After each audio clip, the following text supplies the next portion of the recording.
வணக்கம் சார்.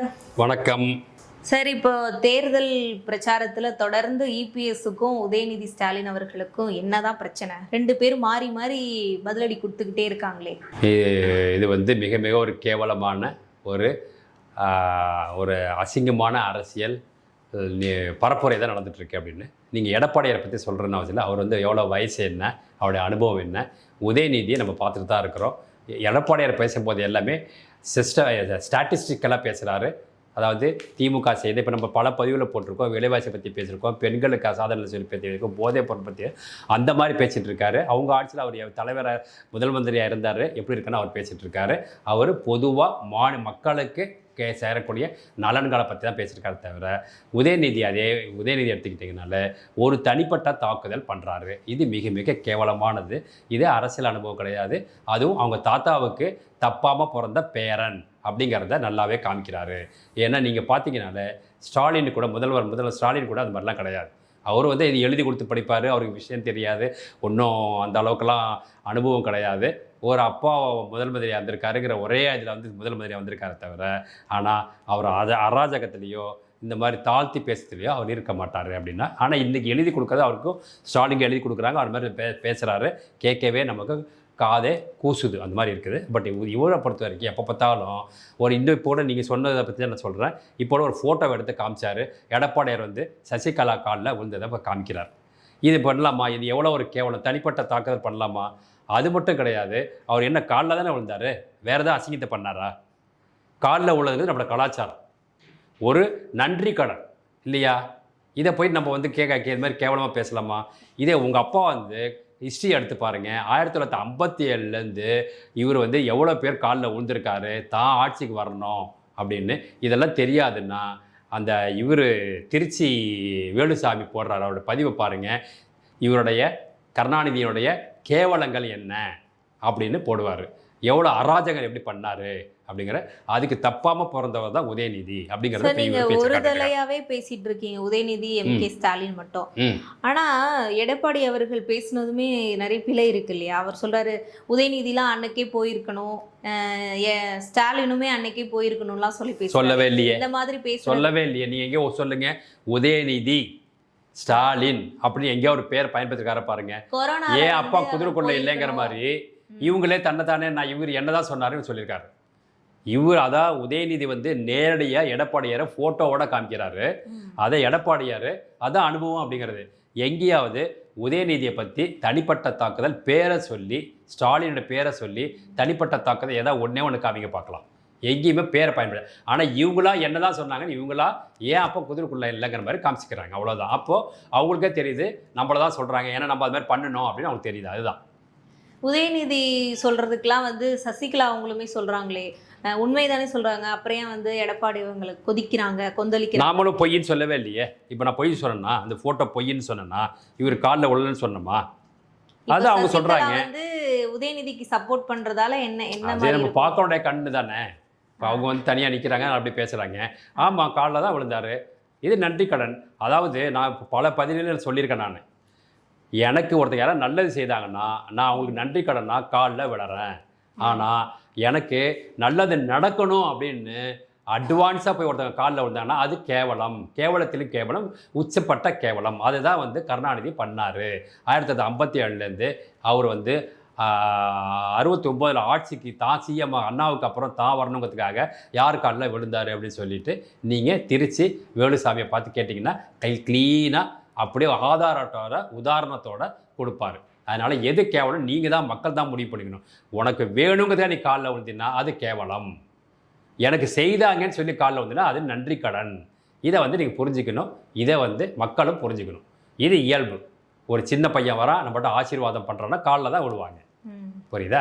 இதுதான். இப்போ வந்து முதல்வர் வந்து சொல்றாரு, எல்லாரும் வந்து எல்லா கட்சியினரும் சொல்றாங்க, 2 முறை வந்து திமுக தொடர்ந்து இருந்ததே இல்லை, ஆனா இந்த முறை நான் அதை உடைக்கிறேன் அப்படின்ற மாதிரி பேசுறாரே, இது உடைச்சிருவாரா? உடைக்கலாம் முடியாதது. நமக்கு இப்போ நிறைய சர்வே வந்திருக்கு. ஓகே, அந்த நம்ம வந்து ஸ்ரீராம்னு ஒருத்தர் ரிப்போர்ட் எடுத்திருக்காரு. அவர் வந்து அருமையான ரிப்போர்ட் எடுக்காரு. அவர் அழகாக கொடுத்துருக்காரு.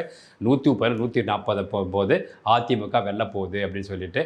அதனால் உடைஞ்சுது ஸ்டாலின் சொல்கிற மாதிரி உடைஞ்சுது அப்படின்னா இந்த தமிழ்நாடு உடஞ்சது, முடிஞ்சுது, அவ்வளோதான், ரெண்டாக பிரிச்சுங்க, உடஞ்சுது அப்படின்னு அர்த்தம். அதனால் வந்து இது ஒரு அலர்ட், ரெட் அலர்ட் நிலைமை நம்ம இருக்கிறோம். அதனால் வந்து இது அவர் சொல்கிற மாதிரிலாம் ஒன்றும் அவரால் உடைக்கலாம் முடியாது. இப்போ திமுக திருப்பி வராது.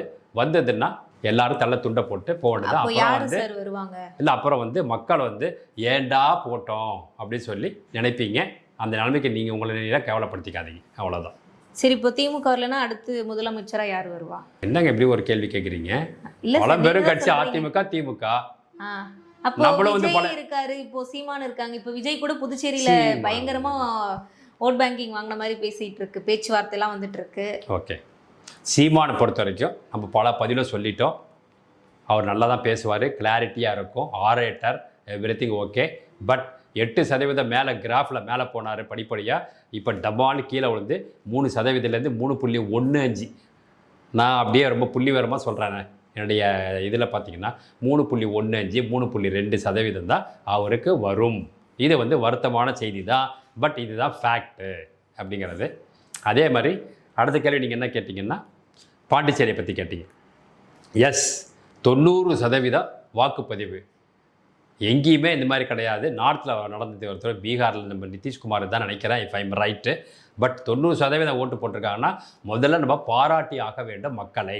இதுதான் நம்ம வந்து அரசாங்கமாகட்டும், மக்களாகட்டும், ஒரு பொதுநல ஆர்வலர்கள் எல்லாமே எதிர்பார்க்கறது. அனைவரும் ஓட்டு போட வேண்டும் அப்படிங்கிறது தான். கிட்டத்தட்ட 90% நடந்திருக்கனால பெரிய வெற்றி அப்படின்னு. ஜென்ரலாகவே ஜென்ரல் பொதுமக்கள் எப்படி பேசுவாங்கன்னா, எப்போ வந்து அதிகமான சதவீதம் வந்து ஓட்டு பதிவாகுதோ அப்போ ஆளும் கட்சிக்கு எதிராக தான் வரும் அப்படின்னு ஒரு பதிவு. பட் எனக்கு தெரிஞ்சு பாண்டிச்சேரியில் ரங்கசாமி தான் திருப்பி சிஎம் வருவார். இன்றைக்கி வந்து ஓட்டு பதிவு அதிகமானதுக்கு புதிய வாக்காளர்கள் அதிகமாங்க, அவங்கெல்லாம் வந்து விஜய்க்கு போட்டிருக்கலாம். ஸோ ஜென்ரலாக வந்து 75% வந்து ஓட்டு பதிவாகும். இப்போ வந்து 15% அதிகமாக இருக்குது. அந்த 15% மாணவர்களாக இருக்கலாம், அவங்க விஜய்க்கு போட்டு இருக்கலாம். அப்படி இருந்தாலும் நம்ம இப்பயுமே நம்ம தமிழ்நாட்டிலே என்ன சொல்கிறோன்னா, தமிழ்நாட்டில் முதல் தடவை விஜய் நின்னா கூட கிட்டத்தட்ட 12-15% ஓட்டு அவர் எடுப்பார் அப்படின்னு நம்ம சொல்லியிருக்கோம். அதே மாதிரி தான் பாண்டிச்சேரியில் எடுத்திருக்காரு, தவிர அவர் வின் பண்ணுவாருன்னு அப்படின்னா அவர் எடுத்துக்க வேண்டாம். ஓட்டு பதிவு அதிகமாக இருக்குது. இப்போ அதே ஓட் பேங்கிங்கை தமிழ்நாட்டுக்குள்ளே கொண்டு வர வாய்ப்பு இருக்கா? 90% வருமானு சொல்ல முடியாதுங்க, அவ்வளோ ஓட்டு போடுவாங்களான்னு சொல்லிட்டு. இப்போ ஓட்டு போடணும் அப்படிங்கிறது தான் நம்முடைய வேண்டுகோள், ஓட்டு போடணும். பட் இங்கே வந்து நிறைய ஸ்பில்டப் ஆகி போயிடுச்சு. இங்கே வந்து 4 முனை போட்டி. அதில் வந்து சீமானுக்கு வந்து அந்த 3.1% ஓட்டு பதிவானாலும் அது வேஸ்ட் தானே. இப்போ அது வந்து நமக்கு போயிடுச்சு அதில் அப்படின்னு அந்த மிச்சம் இருக்க கிட்டத்தட்ட 5% வந்து அப்படியே விஜய்க்கு பாஸ் ஆகுது அப்படிங்கிறது நம்ம ஒத்துக்கிட்டு தான் ஆகணும். அது வந்து நம்ம வந்து ஓட்டரோட ரிசல்ட் வரும்போது 4ஆம் தேதி நமக்கு தெரிஞ்சிடும்.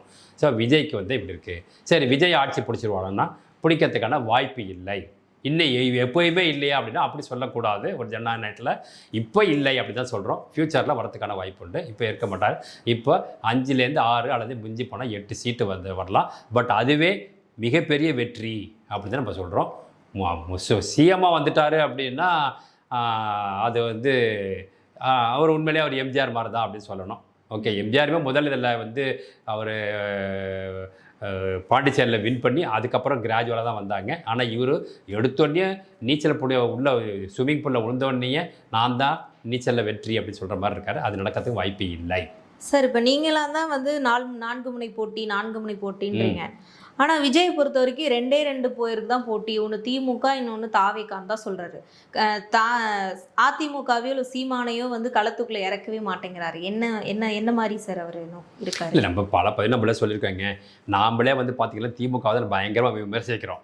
காரணம், அவங்க தான் இப்போ ஆளுங்கட்சி, சொன்னதை செய்யலை. இப்போ எது சொன்னால் வீரியமாக இருக்கும்? எதை இப்போ அதிமுக பற்றி நீங்கள் சொன்னீங்கன்னா என்ன வீரியமாக இருக்கும்? இவர் இப்போ நடக்கக்கூடிய பாலியல் சீண்டல்கள் ஆகட்டும், இல்லை விலைவாசி ஆகட்டும், இல்லை க்ரைம் ஆகட்டும், போதைப் பொருள் ஆகட்டும், இதெல்லாம் நம்ம கண்கூடாக இப்போ பார்த்துட்ருக்கோம் நிகழ்வு. அதனால் இதை தான் நம்ம எதிர்க்கணும் அப்படிங்கிறதுக்காக அவர் அதை சொல்கிறாரு. மற்றபடியே வந்து அவருக்கு வந்து சீமானை நம்ம விட்டுருவோம், ஒதுக்கிடுவோம். சீமான் வந்து முடிஞ்சு போச்சு கதை, நம்ம கம்யூனிஸ்ட் கதை தான். அவர் கம்யூனிஸ்ட்லேருந்து வந்தார். இது வருத்தமான செய்தி தான். நான் வந்து அவரை வந்து கிரிட்டிசைஸ் பண்ணுறேன்னு சொல்லலை. பட் இது வருத்தமான செய்தி தான். தன்னை எப்படி வந்து ராமதாஸ் ஒருத்தர் பாண்டிச்சேரி வந்து சிஎம்ஐ வர வேண்டியதை தானே நழுவ விட்டாரோ, சீமான் அப்படி தான் நழுவ விட்டுட்டார். ஏன்னா நீங்கள் மாறி மாறி மாறி மாறி மாறி பேசுகிறது எல்லாம் பண்ணுறீங்க. பட் இன்னைக்கு நீங்கள் 234 தொகுதியில் நிற்கிறாரு. அவர் வந்து யாருக்கெல்லாம் வாய்ப்பு கொடுத்துருக்காருன்னு பாருங்கள். அவர் மாதிரி யார் பிஜேபிக்கு அடுத்தது அவர் தான் பண்ணியிருக்காரு. பெண்களுக்கு அவ்வளோ பேருக்கு வாய்ப்பு கொடுத்துருக்காரு. ஷெட்யூல் காஸ்ட்டுக்கு அவ்வளோ பேர் கொடுத்துருக்காரு. அதே மாதிரி உச்சமாக நம்ம சொல்லக்கூடிய பிராமின்ஸ்னு சொல்கிறோம் இல்லையா, உயர் ஜாதி, அதுக்கும் கொடுத்துருக்காரு. புரியுதா? அப்போ அவர் வந்து இப்போ எல்லாமே சமமாக இருக்காரு அப்படிங்கிறத காமிச்சிட்டாரு.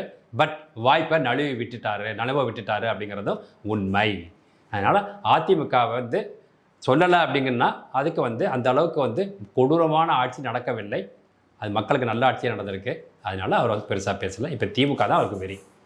இப்போ விஜய் அவர்கள் வந்து இப்போ இளைஞர்களை பயங்கரமாக ஈர்த்துட்டு இருக்காரு. நேற்று கூட காரைக்குடியில் சைக்கிள்லாம் ஓட்டி பிரச்சாரம் பண்ணியிருக்காரு சார். இது எப்படி பார்க்குறீங்க? ஏன்னா அவர் நடிகனாக இருந்தவர், அவருக்கு எப்படிலாம் நடிக்கணும் அப்படின்னு தெரியும். ஏன்னா சினிமாவில் வந்து அவர் வந்து முழுக்க அவர் ஒரு கிறிஸ்டியன், அவர் தெரியும். ஆனால் சினிமாவில் நடித்ததெல்லாம் இந்துவாக நடித்தார். அவர் சாப்பிட்ற சாப்பாடு இந்துக்களை வந்து விவசாயம் பண்ணி கொடுக்கக்கூடிய சாப்பாடு அவர் சாப்பிட்டு வாழ்ந்துட்டுருக்காரு. புரியுதா? சினிமாவில் எல்லாமே திருப்பாச்சி, திருப்பதி, திருத்தணி, திருக்கோயிலூர், திருப்பத்தூர், இந்த மாதிரி இவராகட்டும், பிரகாஷ்ராஜ் ஆகட்டும், அவர் அடுத்த அயோக்கியன். ஓகே, ஸோ இதெல்லாம் பண்ணிவிட்டு இந்துக்கள் மூலயமா இந்து நாட்டில் இந்துவாக பிறந்து எல்லாத்தையும் பண்ணி எல்லாத்தையும் அனுபவிச்சுட்டு ஆனால் நான் கிறிஸ்டின்னு சொல்கிறேன். அதனால் அந்த மாதிரி ஒரு நடிக்கிறதுக்கு அவருக்கு நல்லா தெரியும். அதே மாதிரி இப்பயும் நடிக்கிறாரு அப்படிங்கிறது நம்மளுடைய ஆதங்கம். சரி, இப்போ இபிஎஸ் அவர்கள் வந்து கனிமொழியுமே விமர்சிக்கிற மாதிரிலாம் வருதே சார், அது எப்படி? இல்லை நீங்கள் நல்லா பாருங்கள், எடப்பாடியோட பேச்சை பாருங்கள். அவருடைய வயது முதிர்வுக்கு தகுந்த மாதிரி தான் பேசுகிறாரு, அரசியலுக்கு அனுபவம் தகுந்த மாதிரி தான் பேசுகிறாரு. ஒருத்தங்க வந்து இப்போ கனிமொழியை பொறுத்த வரைக்கும் என்ன பண்ணாங்க, வந்த உடனே சாராய கடையை மூடுவோன்னு சொன்னாங்க. எங்கே செய்தீங்க? அதிகம் தானே இருக்குது. அப்போ கேட்க தானே செய்வாங்க. அந்த ஒரு இதுவே இல்லாமல் திருப்பி வந்து பேசுகிறீங்களே. இப்போ நீட்டுன்னு சொல்லி போனால் அந்த 21 நீங்கள் ஆட்சியை பிடிச்சிங்க சொல்லி ஏன் இப்போ அதை பற்றி பேசலை? அப்போ கேட்க தானே செய்வாங்க. இதே மாதிரி தானே இப்போ எய்ம்ஸ் செங்கல் வச்சு காமிச்சிங்க, எய்ம்ஸ் கட்டி முடிச்சாச்சு, ஏன் அதை பேச வேண்டியது தானே? அப்போ மத்திய அரசாங்கம் சாதிச்சிருக்குதல்ல. அதனால் வந்து திமுகங்கிறது ஒரு நான் வந்து பகிரங்கமாக சொல்கிறேங்க, திமுகங்கிறது ஒரு தீய சக்திங்க. நீங்கள் வந்து நாங்களாம் எங்களுக்கு நல்லாவே தெரியும் திமுக வந்து எப்படிலாம் சொல்லி எப்படிலாம் ஆளை மயக்கி பேச்சாளை மயக்கி எல்லாம் பண்ணுறதோ. இது வந்து மிக வருத்தமான செய்தி தான், மக்கள் புரிஞ்சுக்கணும். எனக்கு இப்பயும் ஸ்டாலின் மேலே, தனிப்பட்ட ஸ்டாலின் மேலே எனக்கு வருத்தம் கிடையாது. அவர் வந்து அவங்க அப்பா மாதிரி கூட ஒரு அராஜகத்தில் ஈடுபடுறவர் கிடையாது. ஆனால் அவர் வந்து அனுபவம் இல்லை, அரசியல் அனுபவம் இல்லை அப்படிங்கிற ஒரே வருத்தம் தான். சார், இப்போது நீங்கள் சொல்கிறீங்க கனிமொழி வந்து மதுக்கடைகள்லாம் மூடுவோன்னெலாம் சொன்னாங்கன்னு. இப்போ பிரச்சாரம் பண்ணக்கூடிய இபிஎஸ் அவர்களுமே சொல்கிறாங்க, நான் ஆட்சிக்கு வந்தால் போதைப் பொருளை முழுமையாக கட்டுப்படுத்துவேன், டாஸ்மாக் இருக்காதுலாம் சொல்லி பேசுகிறாரு. ஒருவேளை இப்போ அவர் ஆட்சிக்கு வந்தால் அது கண்டிப்பாக செய்வாரா? ஏன்னா இப்போ வந்து இப்போ தமிழ்நாட்டுக்கு காசு வருதுன்னா அது அந்த மூலியமாக தான் வருதுன்றதே எல்லாருக்கும் தெரிஞ்சது தான். அதை எப்படி வந்து மூடுவாங்க? அது சாத்தியமாகுமா? ரைட், நம்ம சொல்லுவோம், அப்படி சொல்லுவோம். அதாவது நம்ம நார்மலாகவே குடும்பத்தில் பேசுகிறது எப்படின்னா, ஒரு வீட்டில் பார்த்தீங்கன்னா அம்மாவோ அப்பாவோ நீ தண்ணி அடிக்காத, புரியுதா, சிகரெட்டு கொடுக்கறது நல்லதில்லை அப்படின்னு சொல்லுவாங்க. அப்புறம் போதைப் பொருள் வந்து பண்ண மாட்டான்னு. இதில் மக்கள் தெரிஞ்சு பண்ணக்கூடிய தேவையில்லாதது எது, தெரியாமல் பண்ணக்கூடிய தேவையில்லாதது எதுன்னு பாருங்கள். இப்போ சாராயம் மதுக்கடை இருக்கு இல்லையா, அது ஆகும், சிகரெட் ஆகணும். இது லீகலி தப்பு இல்லை, விற்கிறாங்க. ஆனால் உடம்பு கெடுதல், இதை குடித்தா கேன்சர். ஆனால் நீங்கள் வந்து இதை வந்து ஃபுல்லாகவே நிறுத்திட்டு, இது வந்து மதுபானம்ங்கிறது நம்மளுடைய எபிக் காலத்துலேருந்தே இருக்குது, அதாவது இதிகாசத்துலேருந்தே இருக்குது. நீங்கள் எந்த இடத்துல பார்த்தா அது இருக்குது. அதை வந்து நம்ம கண்ட்ரோல் தான் பண்ணணும், ஜீரோவாக்க முடியாது. அது அதிமுக வந்தாலும் சரி, பிஜேபி வந்தாலும் எதுவும் பண்ண முடியாது. இப்போ குஜராத்தில் இல்லவே இல்லை, ஆனால் அங்கே போனால் கிடைக்காதுன்னு நினைக்கிறீங்களா? கிடைக்கும். நீங்கள் அதை கண்ட்ரோல் பண்ணவே முடியாது. So we come to reality. But போதை வந்து இல்லீகலாக தான் நடக்குது. ஏன்னா லீகலாக அது கிடையாது. அப்போது அது மறைஞ்சு தான் பண்ணுவாங்க. ஒரு பையன் போய் நேற்று அப்பா அவங்க பையனை வந்து டாஸ்மாகில் பார்த்தோம்னு சொன்னால் வந்தோடனே திட்டுவாங்க, அவ்வளோதான். இவன் போய் போலீஸில் சொன்னால் கூட போலீஸில் கேஸ் எடுக்க மாட்டாங்க. காரணம் அது வந்து லீகலி நாட்டு அஃபென்ஸு. பட் போதைங்கிறது லீகலி அஃபென்ஸ். சிகரெட்டுங்கிறது கெடுதல், ஆனால் லீகலி நாட் அஃபென்ஸு. புரியுதா? இந்த மாதிரி தான் நம்ம பார்த்துக்கணும். அதனால் அவங்க செய்யக்கூடிய தவறுகளை எது பார்த்தீங்கனாலே லீகலி எது இல்லீகலி எது அப்படின்னு தான் பார்க்கணும். அப்படிங்கும்போது இந்த போதை அப்படிங்கிறது இல்லீகல் அப்படிங்கிறான். அதனால் வந்து கனிமொழி நம்ம கேட்குறோம், எடப்பாடியார் சொன்னார்னா நான் போதை பொருள்லாம் ஜீரோ ஆக்குவேன்னா பாசிபிள், முடியும். ஏன்னா மோஸ்ட்லி நம்ம நாட்டில் வந்து விளைக்கிறது ரொம்ப ரொம்ப கம்மி. இது கஞ்சாவாகட்டும், கொக்கைன் ஆகட்டும், எல்லாமே வெளிநாட்டு வருது. அதை தடுக்கலாமே ஈஸியாக. இது ஒன்றும் கரப்பாம்பூச்சி இல்லையே, நீங்கள் என்ன தான் பண்ணாலும் அதை தடுக்க முடியாது அப்படின்னு கிடையாது. இதை தடுக்க முடியும். அதனால் வந்து இது முடியும். இதே சாராயத்தை நான் ஃபுல்லாக மூடிடும் அப்படின்னா அது நாட் பாசிபிள், அது முடியாது. இந்த மாதிரி பண்ணினீங்கன்னா நிறைய பேர் கண்ணு போயிடும், காது போயிடும், எல்லாம் போயிடும். அதனால் வந்து அதை வந்து நிறுத்த முடியாது. ஸோ ரியாலிட்டி, சாராயத்தை கம்மி பண்ணலாம், கள்ளுக்கடையை திறக்கலாம். அது ரொம்ப ரொம்ப நல்ல ஒரு இதுக்கு பார்க்கும்போது அது வந்து அந்தளவு கிடையாது. பல தொழிலாளர்களுக்கு வேலை கிடைக்கும், விவசாயிகளுக்கு பலன் பெறுவார்கள். இன்றைக்கி பனை மரத்தை யாரும் கண்டுக்கிறதே கிடையாது. அதுக்கான திருப்பி ஒரு புத்துணர்வு வரும். கல் பண்ணலாம். இது கெமிக்கல் கண்டென்ட்டான சாராயம் கம்மி பண்ணணும் அப்படிங்கிறது தான். போதைப் பொருளை ஜீரோவாக்கலாம். Okay sir. இப்போது வந்து தேர்தலை நோக்கி வரப்போ நிறைய பாட்டுகள்லாம் இப்போ ஒரு கட்சியினருமே விட ஆரம்பிச்சிட்டாங்க. திமுகவை பற்றி அதிமுக, அதிமுகவை பற்றி திமுக, டிவிகே பற்றி அப்படி இப்படி நிறைய பாட்டுங்கள்லாம் இப்போ வந்து வெளியாகுது. அது எப்படி சார்? எல்லாம் சினிமாலேருந்து வந்ததுனால தான், வேற என்ன. சினிமாலேருந்து எல்லாம் வந்திருக்காங்க அரசியலுக்கு. அதை வந்து பிரதிபலிக்கணும். இந்த விஜய் எடுத்துங்க, உதயநிதி எடுத்துக்கிங்க, ரெட் ஜெயின், இது எல்லாமே திரைப்படத்துலேருந்து வந்ததுனால பாட்டை போடுறாங்க. இது போடுறதுனால ஒரு பெரிய குற்றம்லாம் சொல்ல முடியாது. பட் அநாகரிகமாக இருக்கக்கூடாது அப்படிங்கிறது தான் நம்மளோட இது. பட் இதை ஒன்று பெரிய ஒரு டாப்பிக்காக எடுத்து பேசணும். நிறைய கருத்துக்களை பகிர்ந்ததற்கு மிக்க மிக்க நன்றி சார். மிக்க நன்றி.